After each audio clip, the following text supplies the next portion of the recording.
back in 2005, I drew this image of John, who was in the movie City of Rott that I created. And John was one of the major co-characters that starred in the film. And he helped out Fred, the old guy with the walker. So here are a couple images that I have of the original drawings. And originally I took a ballpoint pen and a piece of paper and I just drew this image here. And of course, then I scanned it to the computer, and that's how you get this shaded look. I would shade all that, but then like that heavy shading there, that was in the computer, and it ended up looking more like this. So then once you have each piece for John, then you want to isolate it, much like with the other characters, because originally it's attached to the background, the white paper. So then I usually just click on this fuzzy select tool, and then it'll just select all the stuff. But there's some kind of glitch, so it's not picking the right stuff. But anyway, it would highlight all this, and then you just select inverse, and you end up picking the character here. But anyway, long story short, what happens is this character gets selected like that, and then you want to do an edit, copy, edit, paste to a new layer. And when I was creating John, I was thinking, all right, well, have a character who's experienced in the city of Rott, and then just have him interact with Fred and bounce ideas off Fred, because Fred's kind of crazy. He's got the brain worms, and he's talking to his walker. All right, so here I have the face. What I had to do here is I had to give it color.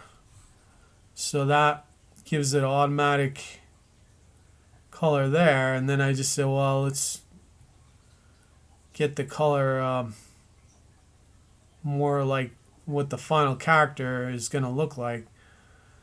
So then I just kept adjusting this and testing out the different settings until I finally ended up with this here. And then for John, he's a good survivalist out in the city of Rott. And you can see he's got different hands.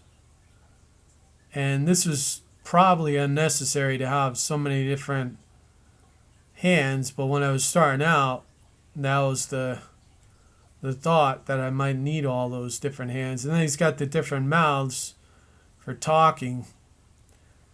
And that I learned from the South Park movie, all the different mouths. And they had like 10 or 12 plus mouths, sometimes 15 mouths, I think. But I found out that you only need really 5 key mouths to really get the look across of a character talking. So here's the M mouth, and there's the A mouth, and then you could have a mouth for the vowel A. And this is more like a E mouth. And then you could have the T mouth there, and then the U mouth there, and then the F mouth. That's probably the 6th one. I almost never use that. I just use the F mouth because it looks so similar. And there's the O mouth for like when he's yelling or saying, oh, what the heck is going on here? What the heck is going on here? And John's voice I did pitch down just a fraction from my original voice. I think you're crazy, old man. The city of Rott is a crazy place. And then I got the eyebrows. I had to cut those out and put them on there. But yeah, John, he fought pretty well in the city Rott. And to get his legs to walk in the image ready program, I would just usually do this. Click here, and then when you want to rotate, you would just rotate it separate from the actual frame that you're going to use, the cell or the image that you're going to use.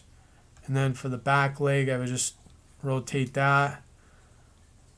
And this would all be merged into one piece, because I couldn't have all these layers and do this. It wouldn't rotate in the actual program. If you rotated it like this, then that leg would be permanently in that position. And the more you rotate a bitmap image, the blurrier that image gets. Unlike a vector image, which is less detailed, but it can have a lot more flexibility with rotation.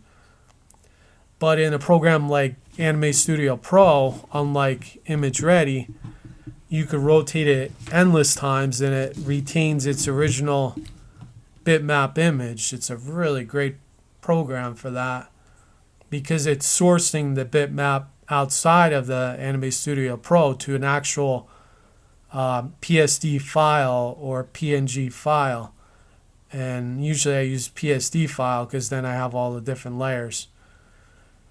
But in Image Ready, now I would take all this and just merge it all into one file. I wouldn't have the weapon up there. I could take that weapon and bring it into John's hand over here.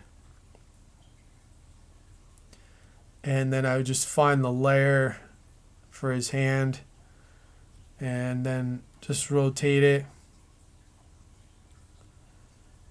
like that. When I was creating City of Rott, I had a ton of free time because I took off of work for almost a whole year. The end of 2005, I decided I wanted to get back to work because I saved up enough money to work on City of Rott all spring, summer, and fall. And fall, I went back to work. But then I'll just take this whole image and merge visible layers. And then I would take this image and bring it into Anime Studio Pro, and this would be a single layer. And then you'd animate him walking just by using these single layers. So this layer had his legs like that. The second and third layers would have his legs in the walking animation. But that was the general idea of John. And here he is facing away. And then I'd have him walking in that pose there. But I hardly ever use the walk away pose. I mostly use this front pose here. And let's say you didn't like how it was connected there. You could just go into this editing program. And then you just say, all right, well, let's have this guy blink now. And then you just go find his face and then say, all right, where are his eyes? And then there's a blink and then his eyes open up. And if you want to move his pupils, you could go like that and then move them like that. If you want to zoom in, you'd lift this up so you could see this piece here, and then just zoom into the section there. And if you zoom in too much and you have lower resolution, you're going to get a pixelated image. So you had to increase the resolution if you wanted this really sharp. And then you could just look real close at his eyeballs moving. But John, in the City of Rott 1, he fought as best as he could. If you haven't seen the movie, I won't spoil what happens. But then for the City of Rott 2, that was CGI, lower budget computer animation. I just wanted to try computer animation because that's what I learned in college. Back in college, that was a whole different scenario with computer animation. Back then, I couldn't afford it at home, and college was the only access I would have to computer animation. So that was kind of important back then. But these days, I think you could skip going to college for computer animation completely and just learn from home. Because Blender is one of the more complex computer animation programs, and it can do some amazing stuff. And you don't have to spend tens of thousands of dollars on college. A lot of people end up in debt from college too. Luckily, that didn't happen to me, but I've heard a lot of stories. But anyway, there he is, John from City of Rott 1. And let's see, there's the original, the belt I just attached there. I don't know why I made that separate. And there was his leg and his face and his shoe. But then finally in City of Rott Otherworld, I meant to say earlier, I took this image and then created the Doctor. And I wanted to have it similar looking to John, but an original new character. Alright, but that's it for now, and feel free to comment, like, subscribe, share, hit the bell icon. Thanks for watching.